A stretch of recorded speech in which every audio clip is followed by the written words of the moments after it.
What's up, guys? Welcome to this video on Elvis is the Man. Elvis would regularly go out of his way to help strangers, but in this case, Elvis put himself in danger to do so.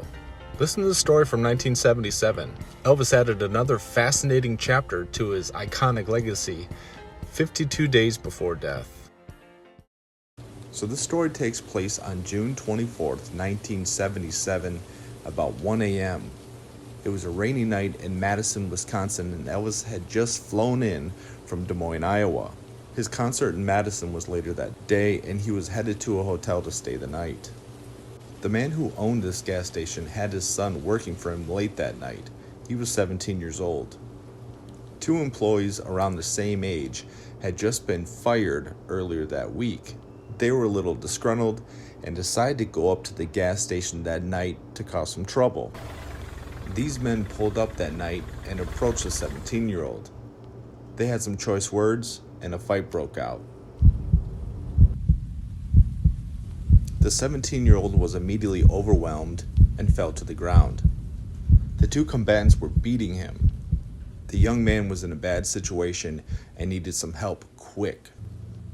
Just then, Elvis's team of limos pulls up to a red light right next to this gas station. Elvis turns to his right and notices what's going on.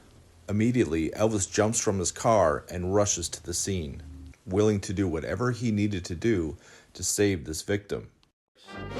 Elvis immediately takes a karate stance, throws a few kicks, and yells, "I'll take you on." The teens immediately look up and realize to their shock and amazement who it is that's given them this threat. It was Elvis Presley. He apparently still had his jumpsuit on. The kids immediately back off and calm down.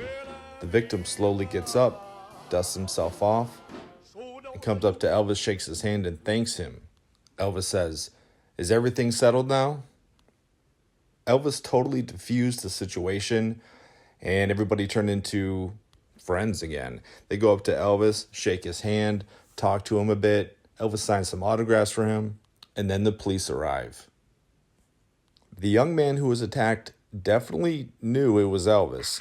He said later that Elvis was overweight and had jet black hair.